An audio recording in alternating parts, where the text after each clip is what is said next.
आपने मेरे चैनल को सब्सक्राइब नहीं किया है तो सब्सक्राइब ज़रूर करें, बेल आइकन को प्रेस करें ताकि नई वीडियो की नोटिफिकेशन आपको मिलती रहे। हेलो एवरीवन, मैं मीता जैन। मेरी क्लास में आप लोगों का स्वागत है।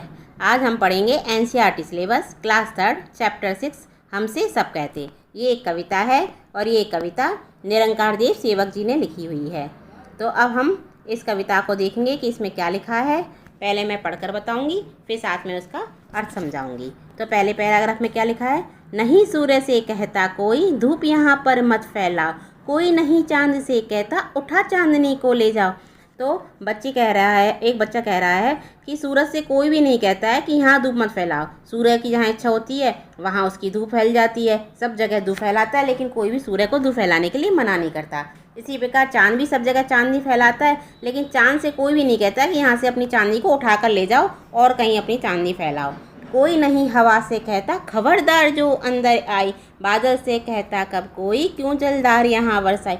इसी प्रकार हवा भी सब जगह आ जाती है, उससे इधर उधर आने के लिए जाने के लिए कोई भी मना नहीं करता। कोई नहीं कहता कि खबरदार जो अंदर आई, उसे कोई डांटता ही नहीं है, उसका मन करता है वो वहाँ आ जाती है। इसी प्रकार बादल से भी कोई नहीं कहता कि तुमने यहाँ पर जलधार क्यों बरसाई, यहाँ बारिश क्यों करी, यहाँ पानी क्यों फैलाया। बादल से भी कोई मना नहीं करता है। अब आगे इस कविता में क्या लिखा है देखते हैं। फिर क्यों हमसे भैया कहते, यहाँ ना आओ भागो जाओ, अम्मा कहती है घर भर में खेल खिलौने मत फैलाओ। जब कोई सूरज से भी धूप फैलाने को मना नहीं करता, चांद से चांदनी को के लिए मना नहीं करता, हवा को अंदर आने से मना नहीं करता, फिर हमसे ही क्यों भैया यूँ कहते हैं कि यहाँ ना आओ भागो जाओ, यहाँ पर मत आओ, यहाँ से भाग जाओ। अम्मा कहती है कि घर भर में खेल खिलौने मत फैलाओ। हमसे ही क्यों भैया मना करते हैं, अम्मा भी मना करती है, सब हमसे ही कहते हैं। पापा कहते बाहर खेलो, खबरदार जो अंदर आए। इसी प्रकार पापा कहते हैं कि बाहर खेलो, खबरदार जो अंदर आए तो अंदर आकर खेले, तो बाहर ही खेलो। हम पर ही सबका वश चलता, जो चाहे वह डांट पताए। सबका हम ही पर वश चलता है, जो भी आता है सब हमको ही डांटते हैं। अब ये पाठ पूरा हो गया। अब हम इसके प्रश्नोत्तर देखते हैं। तो इसमें क्या लिखा है। अगर तुम्हें इस कविता का नाम बदलने को कहें तो तुम इसे क्या नाम दोगे। अगर इस कविता का नाम बदलने को कहेंगे तो हम इसका नाम देंगे कि अंतर क्यों, मतलब सूरज में और चांदनी में और हम में अंतर क्यों है, इसमें अंतर दिखाया गया है, तो इसलिए हम इसका शीर्षक ये भी हो सकता है कि अंतर क्यों। या फिर बच्चे की व्यथा। पाठशाला में और घर में तुम्हें क्या क्या करने के लिए कहा जाता है और क्या क्या करने के लिए मना किया जाता है, नीचे वाली तालिका में लिखो। तो स्कूल में हमें अध्यापिका द्वारा किया गया गृह कार्य करने के लिए कहा जाता है। कहती हैं कि अध्यापिका द्वारा दिया गया गृह कार्य करो। मत करो में लिखेंगे हम गंदगी और कागज़ इधर उधर मत फैलाओ। करो में लिखेंगे घर साफ रखो। मत करो में लिखेंगे दीवारों और टेबल पर मत लिखो। करो में लिखेंगे मैदान व पार्क में जाकर खेलो। मत करो में पार्क में फूल मत तोड़ो। करो में स्कूल के नियमों का पालन करो। और मत करो में शोर मत मचाओ। इस प्रकार हम इस तालिका को भरेंगे। अब आगे के प्रश्न। सूरज चांद की रोशनी को भगा देता है, बादल सूरज की रोशनी को भगा देता है। क्योंकि सूरज चांद की रोशनी को भगा देता है, क्योंकि सूरज ज़्यादा ताकतवर होता है, इसलिए वो चांद की रोशनी को भगा देता है। बादल सूरज की रोशनी को भगा देता है। बादल सूरज को छुपा लेता है, क्यों, इस प्रकार बादल सूरज की रोशनी से ताकतवर होता है। हवा बादल को भगा देती है। बताओ कौन किससे ज़्यादा ताकतवर है। तो सूरज चांद की रोशनी को भगा देता है, सूरज चांद से अधिक ताकतवर है। बादल सूरज की रोशनी को भगा देता है, तो बादल सूरज से अधिक ताकतवर है। हवा बादल को भगा देती है, इसलिए हवा इन सबसे अधिक ताकतवर है। अब हम अम्मा पापा भैया दीदी सभी बड़ों का बच्चों पर वश चलता है। तुम्हारा किस किस पर वश चलता है। हमारा वश केवल अपनी ही चीज़ों पर चलता है, जैसे खिलौने, किताबें आदि जिनको तोड़ा फोड़ा जा सकता है। तुम्हारे घर में तुम्हें कौन कौन टोकता रहता है। घर में सभी बड़े हमें टोकते हैं। बैठने, खेलने, आने जाने, गंदगी फैलाने आदि बातों पर हमें टोकते रहते हैं। तो भैया मम्मी पापा सब और दीदी सभी हमें टोकते हैं। किन किन बातों पर तुम्हें अक्सर टोका जाता है। हमें जिद करने पर, लड़ाई करने पर, चिल्लाने पर, गंदगी फैलाने पर, रोने पर इत्यादि पर बातों पर हमें टोका जाता है। अब शालू को बहुत सी चीज़ों के नाम आते हैं। उसने नामों को लिख लिख कर पट्टी भर ली। वे नाम मैंने नीचे लिख दिए हैं। अब शालू ने जो सूची बनाई है वो यहाँ लिखी हुई है। अब आगे कॉलम बनाए हुए हैं, जैसे जानवर या पक्षी, खाने पीने का सामान, खेल का नाम या सामान, और कुछ अक्षर दिए हुए हैं, बा, मा, का, ला, पा, गा। अब इनमें इस जो तालिका बनाई हुई है उस तालिका में से हमें जानवर या पक्षी, खाने पीने का सामान और खेल का नाम, ये सब सामान हमें अलग अलग करने हैं और अक्षरों के हिसाब से लिखने हैं।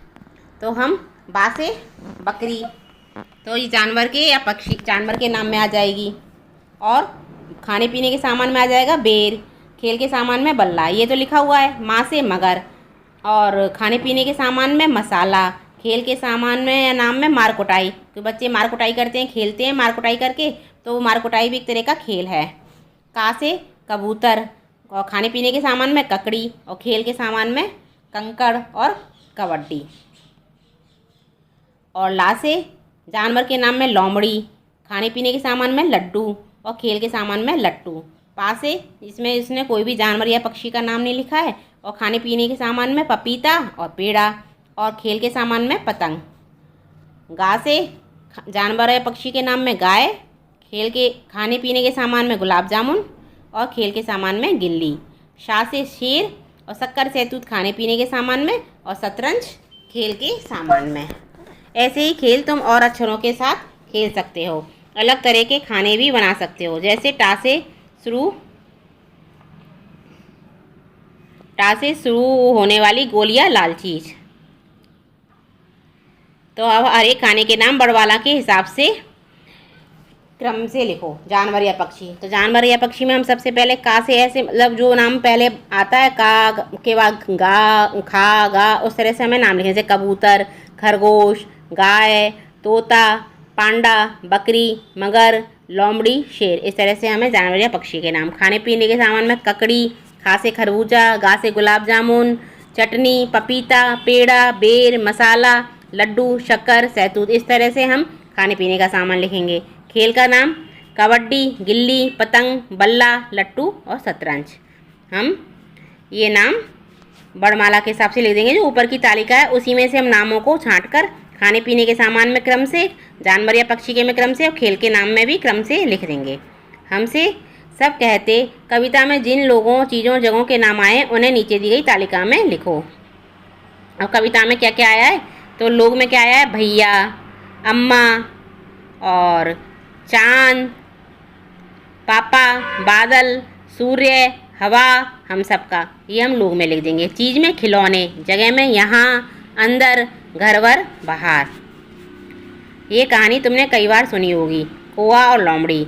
इस कहानी में चित्र दिखाए हुए हैं और कहानी लिखी हुई है कि एक बार एक कोई को रोटी मिली। फिर दूसरे चित्र में दिखाया है लोमड़ी ने सोचा क्यों ना मैं इस कोई को मूर्ख बनाकर रोटी ले लूँ। फिर लोमड़ी बोली, कोई भाई तुम इतना अच्छा गाते हो, मुझे भी एक गाना सुनाओ। तो कोई ने जैसे ही गाने के लिए मुँह खोला, रोटी नीचे गिर गई। लोमड़ी रोटी लेकर चली गई। अब यहाँ पर दूसरी तरह से चित्र दिए हुए हैं, तो अब इससे हमें नई कहानी बनानी है। तो एक कोई को रोटी मिली, तो लोमड़ी ने सोचा कि कोई से रोटी ले ली जाए। तो उसका मन आया कि उसे रोटी ले लूँ अपनी चालाकी से। तो कोई के पास गई और कोई से बोली, तुम कितना अच्छा गाना गाते हो। और कौआ लोमड़ी की चालाकी समझ गया, उसने रोटी को अपने पंजों के नीचे दबा लिया, चित्र में दिखा रहे हैं ना पंजों के नीचे, और फिर गाना गाने लगा। तो लोमड़ी समझ गई कि यहाँ पर मेरी चालाकी नहीं चलेगी, और वो वहाँ से चली गई। उसके बाद कौआ मज़े से रोटी खाने लगा। इस तरह से ये चैप्टर पूरा हो गया, और इसके क्वेश्चन आंसर मैं डिस्क्रिप्शन में डाल दूँगी। आपको मेरी वीडियो अच्छी लगे तो लाइक और शेयर करें। Thank you.